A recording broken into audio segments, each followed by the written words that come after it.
வணக்கம். Welcome to Tamilamma channel. இன்றைக்கி நம்ம கடலைப்பருப்பு சட்னி எப்படி செய்யுதுன்னு பார்க்கலாம் வாங்க. கடலைப்பருப்பு 1/4 கப் எடுத்துக்கோங்க.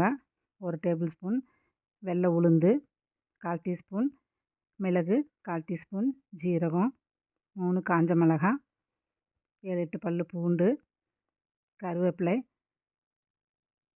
சின்ன வெங்காயம் 8 சின்ன வெங்காயம் போட்டுக்கோங்க.